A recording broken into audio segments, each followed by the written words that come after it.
Seja bem-vindo à Cultura Tecido de Plantas. O meu nome é Sérgio e nessa videoaula de hoje nós vamos entender um dos principais responsáveis pelo controle do crescimento e desenvolvimento das plantas em condições in vitro. Nós vamos ver quem é que realmente manda, quem é que realmente controla a fisiologia de qualquer explante em condições in vitro. Para isso, nós vamos entrar lá para dentro para a gente compreender isso com mais propriedade. Nos vemos lá dentro. Dando continuidade aos nossos estudos sobre os meios nutritivos, ou o meio de cultura, como você queira chamar, nós já vimos a sua composição básica, que é composto principalmente por água, mas também tem outras partes, como a parte inorgânica, a parte orgânica e o agente leificante. E nessa videoaula de hoje nós vamos continuar estudando a parte orgânica, destrinchando quais são os componentes que fazem parte da parte orgânica de qualquer meio de cultura. A questão é, o que é que tem nessa parte orgânica? E de uma forma geral, nós temos a presença de vitaminas, de hormônios vegetais, de sacarose, de minoxidil e de vários outros compostos que eventualmente possam fazer parte de um determinado meio de cultura. Mas nessa videoaula de hoje nós vamos focar especificamente nos hormônios vegetais. E vocês vão ver a importância dos hormônios vegetais no controle do crescimento e desenvolvimento das plantas em condições in vitro. Mas qual que é o conceito de hormônio vegetal? O hormônio vegetal são biomoléculas, ou seja, são sintetizados pelas próprias plantas. E eles atuam em concentrações extremamente baixas. E são eles que controlam, de uma maneira geral, o crescimento e desenvolvimento das plantas, podendo ter um efeito no local onde ele é sintetizado ou um efeito sistêmico. Ou seja, quando a gente fala um hormônio vegetal, nós estamos falando de fito-hormônios, são sinônimos. Mas o que isso quer dizer? Que eles são sintetizados pelas próprias plantas. E eles atuam diretamente no controle do crescimento e desenvolvimento das plantas. E mais uma coisa, que é em baixíssimas concentrações. Mas muitas das vezes vocês vão encontrar uma certa confusão com relação à terminologia. Vocês vão ouvir falar de hormônios vegetais e vão ouvir também falar sobre reguladores de crescimento. A questão é, qual que é a diferença entre eles? Os reguladores de crescimento, na verdade, eles não são sintetizados pelas plantas. Eles são artificiais, eles são sintéticos. Mas eles fazem a mesma coisa que os hormônios vegetais fazem. Ou seja, eles atuam em baixíssimas concentrações, eles atuam sobre o crescimento e desenvolvimento das plantas, eles podem ter efeito no local onde ele foi aplicado ou pode ter efeito sistêmico, ou seja, ele é absorvido e tem um efeito em outra parte da planta. Mas a diferença entre um e o outro é que os hormônios vegetais são naturais e os reguladores de crescimento eles são sintéticos, não são sintetizados pelas plantas. Mas em termos de funcionalidade, eles desempenham funções análogas aos hormônios vegetais. Essa é a diferença conceitual entre os hormônios vegetais e os fito-hormônios. Mas eles apresentam algumas características que são importantes para quem trabalha com cultura do tecido de plantas. O primeiro é a questão do custo. Os fito-hormônios, eles são naturais, eles são produzidos em baixíssimas concentrações. Ou seja, para que eu possa extrair e produzir um hormônio que eu possa comercializar, eu vou requerer muito material, muito processo bioquímico de alta precisão, portanto, eles são muito mais caros quando você vai comprar um fito-hormônio. O regulador de crescimento, por sua vez, como ele é sintético, o custo de produção dele é mais baixo. Não estou dizendo que ele é barato, eu estou dizendo que ele é mais baixo do que de um fito-hormônio e, portanto, ele é mais acessível. Então, em termos de custo, os hormônios vegetais são muito mais caros do que os reguladores de crescimento. E em termos de estabilidade, mas o que eu quero dizer de estabilidade? Estabilidade diante da luz e estabilidade diante da temperatura. Ou seja, eu estou falando de fotoestabilidade e de termoestabilidade. Fotoestabilidade significa que aquele determinado composto, em presença de luz, ele pode sofrer um processo de degradação se ele não tiver essa fotoestabilidade. E, por outro lado, termoestabilidade é que ele não suporta altas temperaturas, que diante de alta temperatura ele pode perder a sua conformação estrutural e, consequentemente, perder a sua funcionalidade. De uma maneira geral, os fito-hormônios apresentam uma estabilidade muito menor, quando comparado com o regulador de crescimento. Um regulador de crescimento apresenta estabilidade tanto em presença de luz, quanto em relação à temperatura, muito maior do que um fito-hormônio. A questão é o custo. Qual deles você vai utilizar, então? Primeiramente, vai depender dos objetivos do seu trabalho. Então, se você precisa trabalhar com o hormônio vegetal, porque faz parte da pesquisa que você está fazendo, então você vai ter que utilizar o hormônio vegetal. Do contrário, você pode utilizar um regulador de crescimento, que é um análogo ao hormônio vegetal. Não basta você atingir esse primeiro requerimento, que é o objetivo do seu trabalho. A questão é, será que você vai ter dinheiro para poder comprar aquele determinado hormônio vegetal? Essa é uma outra questão, porque eles são muito caros. Então vai depender se você vai ter possibilidade ou não de continuar com aquele tipo de experimento, porque às vezes você não tem recursos para comprar aquele hormônio vegetal. E quais são as classes de hormônios vegetais que nós temos que influenciam no crescimento e desenvolvimento das plantas? Vocês já viram isso em outras disciplinas, como por exemplo, na fisiologia vegetal, no metabolismo e desenvolvimento das plantas. Em outras disciplinas você já viram os hormônios vegetais, inclusive no ensino médio. As principais classes de hormônios vegetais que nós temos são as auxinas, as citocininas, as giberelinas, o ácido abscísico, o etileno e tem vários outros hormônios vegetais. Mas essas são as 5 principais classes de hormônios vegetais. Todas elas têm grande importância para a cultura de tecidos? Não. É isso que nós vamos ver de agora em diante. Mas o que eu quero chamar a atenção de vocês é que os hormônios vegetais eles não fazem parte da composição de nenhum meio nutritivo. Nós já estudamos os meios nutritivos em termos de composição nutricional, composição em termos de nutrientes minerais. E aqui nós já mostramos essa tabela do lado direito para vocês, em que tem vários meios, como por exemplo o meio de White, meio de Musashi de Skog, meio de Gamborg e por aí afora vai. Se vocês repararem, nessa primeira parte aqui está a parte dos nutrientes minerais. Aqui está a sacarose, já está entrando na parte orgânica do meio nutritivo. E daqui para baixo, nós temos os principais componentes orgânicos que fazem parte do meio nutritivo. Cada meio, cada tipo de meio tem uma determinada composição em termos orgânicos. Mas vocês podem reparar em que em nenhum momento aqui do lado direito está mostrado nenhum hormônio vegetal, nenhum regulador de crescimento. Por quê? Porque eles são adicionados dependendo do que você quer fazer, de qual técnica que você está utilizando. Se você está fazendo uma embriogênese somática, você vai utilizar determinados hormônios vegetais. Está fazendo organogênese, vai trabalhar com outros. Vai trabalhar com cultura de meristema, vai trabalhar com outros. E assim sucessivamente. Portanto, os hormônios vegetais não fazem parte da composição dos meios básicos que compõem o meio de cultura. Eles são adicionados a depender dos objetivos do seu trabalho, de qual técnica que você vai utilizar. Mas o fato é que os hormônios vegetais são os principais responsáveis pelo controle do crescimento e desenvolvimento das plantas em condições in vitro. No entanto, apesar de eles serem os principais responsáveis por este controle, tenham sempre em mente que eles não são os únicos. Existem outros que nós vamos ver ao longo da disciplina. Mas os hormônios vegetais, em termos de compostos que você adiciona ao meio de cultura, sem sombra de dúvida nenhuma, que ele é o principal responsável pelo controle do crescimento e desenvolvimento das plantas naquela condição in vitro. Por quê? Porque os hormônios são rei. São eles que mandam.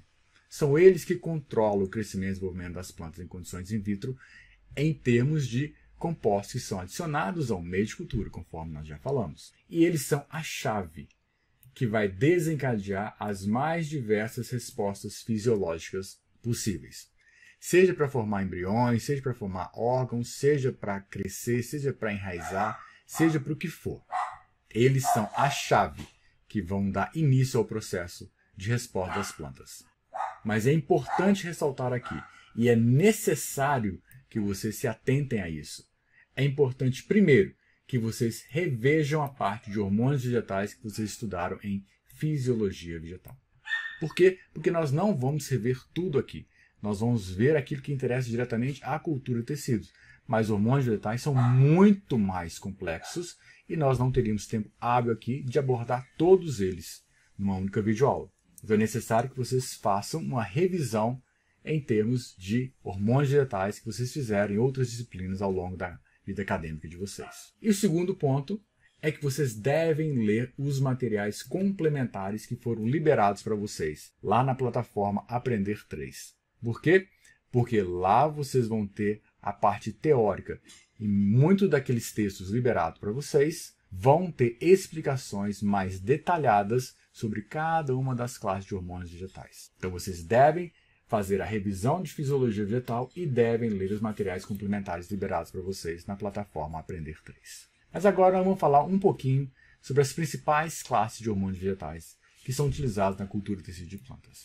E a primeira delas são as auxinas. As auxinas participam de diversos processos fisiológicos, como, por exemplo, atua na divisão celular, atua diretamente no alongamento celular através da teoria do crescimento ácido, atua na formação de tecidos de condução, xilema e floema, ela é responsável pela dominância apical, é o principal hormônio utilizado no enraizamento, dentre vários outros. Detalhes sobre cada uma das funções estão na disciplina de Fisiologia Vegetal que vocês já viram, que eu pedi que vocês revissem, e também nos materiais complementares liberados para vocês lerem. Mas aqui está mostrando alguns fito-hormônios, como por exemplo, o principal fito-hormônio que é o AIA, ácido indol acético. Essa foi a primeira auxina descoberta.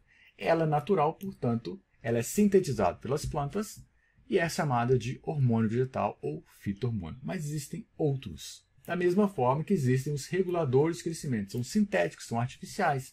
Não são sintetizados pelas plantas. Como, por exemplo, AIB, 2,4-D, ANA, ácido nataleno acético, dentre vários outros. E aqui está uma lista disponibilizada na plataforma da Sigma-Aldrich, que é uma das principais companhias de produção de compostos para a cultura de tecido de plantas e de várias outras áreas das ciências biológicas.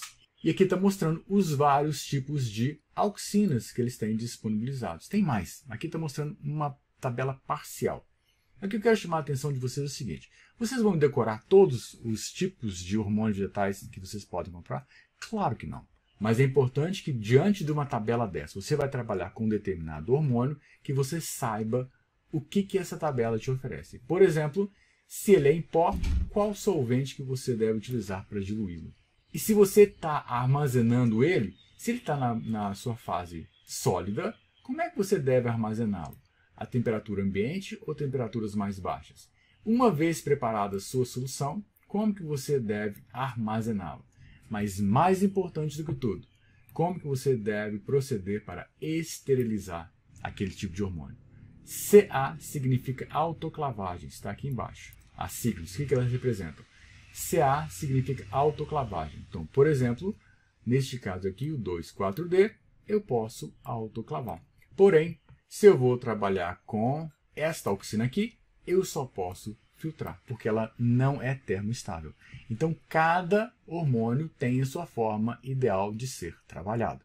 Então, vocês precisam saber como que você deve, uma vez investir dinheiro na compra da auxina, você deve conservá-la da forma recomendada pelo fabricante. A segunda classe são as citocininas. O que as citocininas fazem? Elas participam, por exemplo, da divisão celular, daí o nome de citocinina, porque ela promove a citocinese. Ela está diretamente relacionada com a formação de brotações, ela está relacionada com a quebra da dominância apical, ela atua diretamente em retardar a senescência dos tecidos, dentre várias outras funções. E aqui estão alguns fito-hormônios, ou seja, são os naturais, como por exemplo, zeatina, que foi tirada de milho. Foi a primeira citocinina descoberta, foi tirada de endosperma de milho.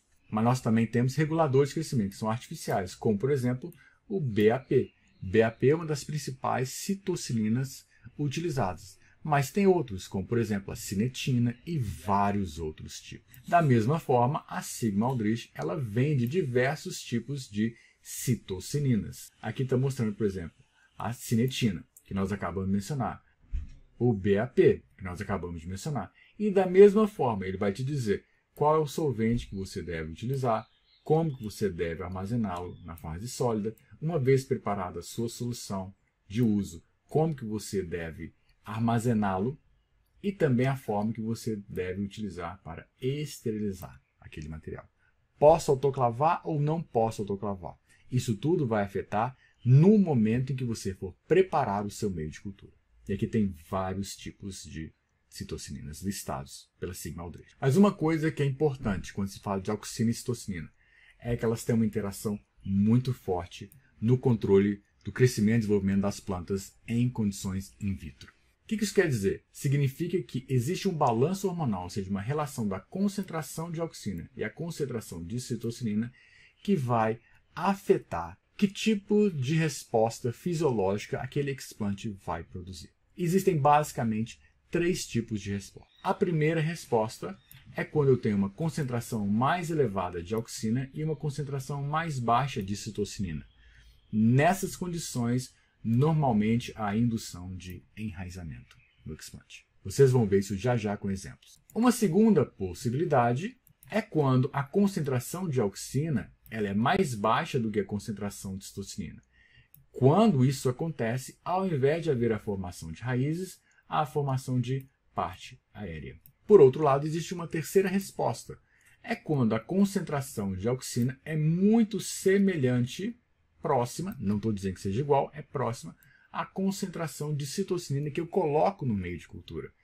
Nessas condições, não é formado raiz, não é formado parte aérea e são formados principalmente calos. Vamos ilustrar isso com exemplos reais. Aqui está mostrando um balanço hormonal de auxina e citocinina. E neste gráfico aqui em cima, nesse esquema aqui em cima, está mostrando a citocinina em verde claro e as auxinas em verde escuro.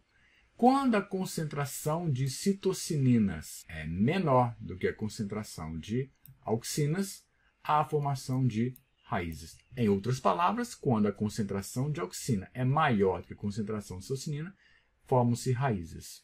Por outro lado, quando a concentração de citocininas é maior do que a concentração de auxinas, como está mostrado aqui do lado direito, há a formação de brotações no explante. E da mesma forma, quando as concentrações são intermediárias entre os dois, não há formação nem de raízes nem de parte aérea, mas há a formação de calos, e nós vamos entender calos mais à frente quando a gente estudar as técnicas de cultura de tecido de plantas. Mas só adiantando, são células que se dividem, sem se diferenciar. E isso está mostrado nessa figura aqui de baixo, nessa fotografia aqui de baixo. Do lado esquerdo, eu tenho um meio somente com A e B. A e B é uma auxina. O que está acontecendo? Está havendo a formação de raízes. Esses filamentos saindo do explante são raízes sendo formadas, sem haver a necessidade de formação de parte aérea. Da mesma forma que do lado direito, eu tenho auxinas, mas também tenho zeatina. Zeatina é uma citocinina. A concentração proporcionalmente é maior de zeatina do que de A e B. Ou seja, eu tenho uma concentração maior de citocininas do que eu tenho de auxinas. Nessas condições, o que está sendo formado aqui? Brotações, sem haver a formação de raízes. Isso também está mostrado nesta figura aqui. Aqui em cima, nesse quadro, mostra a concentração relativa de BA, que é uma citocinina, e NAA, que é uma auxina. Ou seja, no controle eu não tenho nada de citocinina e nada de auxina. O que acontece com meus explantes? Meus explantes vão ficar do jeito que eles estiverem. Nada vai acontecer. Aqui são explantes foliares. O que vai acontecer com os explantes? Nada. Os explantes estão no meio de cultura e não tem nenhum hormônio ali. Não tem citocinina nem auxina. Por outro lado, se eu aumentar a concentração de citocinina, mas não colocar auxinas para ele, ele começa a formar brotos, como está mostrando aqui. Essas protuberâncias são brotos que estão sendo formados no explante. Do lado direito inferior, eu tenho nada de citocinina, mas tenho um pouco de auxina. O que está acontecendo com meus explantes? Estão formando raízes, são esses filamentos formados, sem haver a formação de parte aérea. E no último caso, que é do lado direito superior, eu tenho citocininas e tenho auxinas. São iguais as concentrações? Não, mas eu não disse que elas têm que ser iguais, elas têm que ser aproximadas. O que vai acontecer nesse caso? Não forma nem parte aérea, nem sistema articular. Vai formar uma estrutura chamada de calos, que são esses grúmulos de células que começam a crescer nas extremidades dos explantes, sem formar absolutamente nada. Eles não se diferenciam. Então, as citocininas e as auxinas, elas têm essa interação muito interessante para quem trabalha com cultura de tecido de plantas.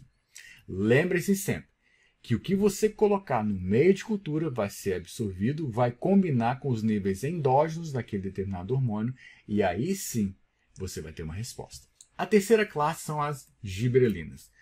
As giberelinas, elas participam do alongamento celular, também atuam na divisão celular, elas atuam na germinação de sementes. Em algumas espécies, elas estão relacionadas com o florescimento, mas não se pode generalizar.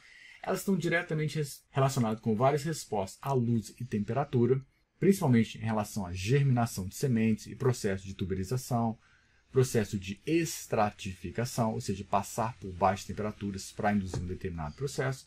As giberelinas fazem papel de intermediário nesse processo. Do ponto de vista prático, as giberelinas não são muito utilizadas corriqueiramente na cultura do tecido de plantas, porém elas podem ser utilizadas. E as giberelinas, elas são moléculas extremamente complexas. E pelo fato de serem extremamente complexas, nós só temos giberelinas naturais. Existem alguns análogos, mas não são utilizados de forma experimental.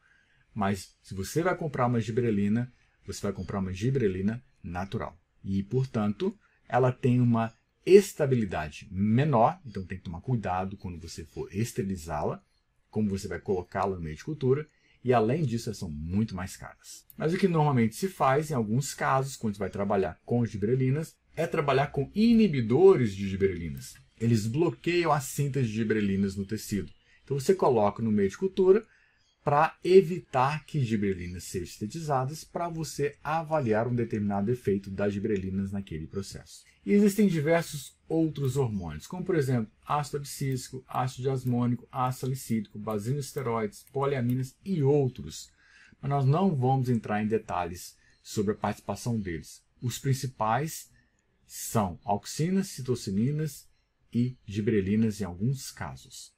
Quer dizer que os outros não participam? Certamente participam. Em alguns momentos, eles passam a ser cruciais. Mas para isso, vocês vão fazer, conforme já foi solicitado, a leitura dos materiais complementares liberados para vocês, para entenderem a participação deles. E aqui está mostrando uma miscelânea de compostos. Então você pode perfeitamente comprar ácido diasmônico na sigma. Você pode comprar ácido abscísico na sigma, dentre vários outros compostos. Agora, por último, eu quero chamar a atenção de vocês para que vocês tenham muito cuidado com o etileno. Etileno é um hormônio vegetal. É um hormônio vegetal composto por um único tipo de reagente, que é o próprio etileno. E ele é gasoso. A gente coloca etileno no meio de cultura? Não, não se coloca etileno no meio de cultura. Então qual que é o cuidado que eu tenho que ter com o etileno se eu não vou nem colocar ele no meio de cultura? É que ele pode ser produzido pelas próprias plantas, dependendo das condições em que ele se encontra. Vamos entender isso com mais profundidade. Sempre que se trabalha em condições in vitro, todos os frascos, sem exceção, eles são tampados. Se você está trabalhando com tubo de ensaio, eles são tampados. Se você está trabalhando com frascos, eles são tampados. Se está trabalhando com potes, eles são tampados. Não importa com o que você está trabalhando, eles são sempre tampados. E você pode, inclusive, trabalhar com papel alumínio para fazer o papel das tampas.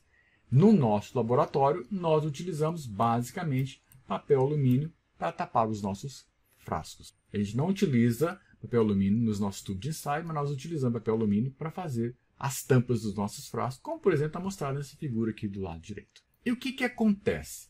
Dependendo das condições da sua sala de crescimento e dependendo das condições do uso do seu laboratório, muitas das vezes faz-se a opção por selar as tampas.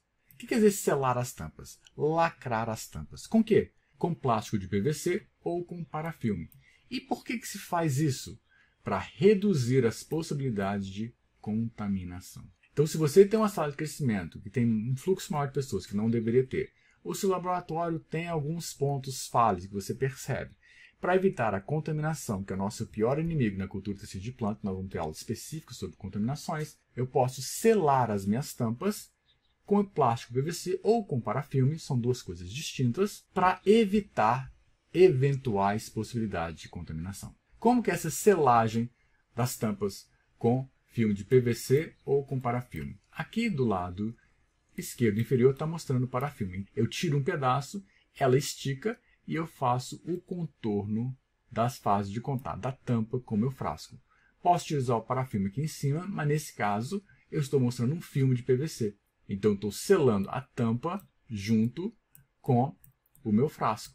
A mesma coisa está mostrada aqui do lado direito. Aqui não colocou nem tampa, ele botou diretamente o filme de PVC, isso não é parafilme, é um filme PVC, servindo como tampa. Por quê? Porque ele vai selar e vai dificultar a possibilidade de contaminações. O grande problema é que quando se faz isso, você diminui drasticamente as trocas gasosas entre a parte interna dos frascos e a atmosfera da sala de crescimento. Ou seja, você diminui a quantidade de trocas gasosas entre o que está dentro do seu tubo de ensaio, que está dentro do seu frasco, está dentro do seu pote, com o que está do lado de fora, porque você coloca uma barreira física àquele processo. Não é impeditivo, é uma barreira que diminui drasticamente o fluxo gasoso entre o meio interno e o meio externo. E qual o problema disso? O primeiro problema é que ele diminui a entrada de CO2 para a fotossíntese. Isso não é bom. Então, a fotossíntese precisa de CO2 para ser incorporado. Eu diminuo a entrada de CO2, eu vou diminuir minha taxa fotossintética. Não é tão problemático, porque nós vamos adicionar ao meio de cultura sacarose, e tem uma aula específica sobre sacarose. E por que nós adicionamos sacarose. Mas quando se faz essa selagem das tampas, você diminui as trocas gasosas, diminui ainda mais a entrada de CO2 e compromete ainda mais o processo fotossintético. Isso não é bom. Por outro lado, você também diminui a saída de vapor de água, porque as plantas estão transpirando. O meio, embora ele seja um meio sólido, ele é composto basicamente por água, e essa água ela evapora. Então a água evapora do meio de cultura e as plântulas transpiram, então libera água na forma de vapor. E essa água vai sair de dentro do frasco. Quando eu faço essa selagem, eu diminuo essa saída de vapor de água. Isso é bom. Estou conservando água para minhas plantas. Mas, por outro lado, eu também diminuo a saída de etileno. Isso é ruim. O etileno, que normalmente ele vai ser sintetizado ao longo do ciclo de vida das plântulas, ele vai ser produzido e ele vai se difundir para fora do frasco. Se o frasco está selado, eu vou dificultar a saída do etileno. Não vou impedir, mas vou dificultar drasticamente. E com isso, o etileno começa a se acumular. E o que o etileno faz? Ele induz a senescência, acelera o processo de senescência. Ele reduz o alongamento das células. Ele induz uma resposta tríplice no caso de semente germinando. Ele vai induzir a abscisão de parte da planta, como por exemplo, folhas, flores, o que tiver na planta, tiver uma zona de abscisão, ele vai induzir a abscisão daquilo ali. Então o etileno ele vai ter esse efeito negativo. Então se eu selei para evitar as trocas gasosas e evitar a contaminação, eu vou ter que pagar um preço, que é o acúmulo de etileno. A pergunta é, o que eu posso fazer então? Não tem como agradar aos gregos e aos troianos. Não tem como ter uma solução 100%. Uma das possibilidades é você ter tampas que têm filtros, como está mostrado aqui, nessa figura. Esses filtros permitem as trocas gasosas e isso é excelente. Então não tem problema de contaminação, não preciso lacrar e ela vai permitir as trocas gasosas. Se eu quiser lacrar, eu posso lacrar, não tem problema nenhum, lacrar com parafilme ou com filme de PVC, que ainda assim vão haver as trocas gasosas. O problema é que essas tampas têm baixa durabilidade e são caras. E normalmente por isso não são utilizadas em larga escala. Mas é uma possibilidade. Nesse caso, você vai ter menos efeito do etileno, porque o etileno vai ser produzido aqui dentro e ele vai se difundir perfeitamente por esses filtros sem problema algum. Se você não tem essa possibilidade, você pode não tampar os seus frascos. Melhor dizendo, você não precisa selar os seus frascos. Eles vão ter tampa, mas você não vai fazer a selagem com filme de PVC. A tampa você vai colocar, mas você não vai selar. E aí você vai assumir um risco de ter contaminação. É o preço que você paga. Pode acontecer a contaminação ou não, você não sabe. O tempo vai dizer. E a outra coisa que você pode fazer é você aceitar os riscos dos efeitos do etileno. Você não tem para onde correr. Então, diante dessas três possibilidades, você vai ter que avaliar o que você realmente pode e o que você não pode fazer e vai ter que ter isso em sua mente quando os resultados começarem a aparecer. Eu sei, é um assunto bastante complexo, é um assunto bastante vasto, bastante profundo, mas agora vocês têm as noções sobre o papel dos hormônios vegetais ou dos reguladores de crescimento quando eles são adicionados ao meio de cultura. Eles é que mandam. Eles são os compostos que estão no meio de cultura e são os principais responsáveis pelo controle do crescimento e desenvolvimento das plantas em condições in vitro. Não são os únicos, mas no meio de cultura, eles são certamente os principais. E lembre-se sempre que eles não fazem parte de nenhum meio de cultura. Eles são adicionados depois que o meio de cultura a sua base está feita. Por quê?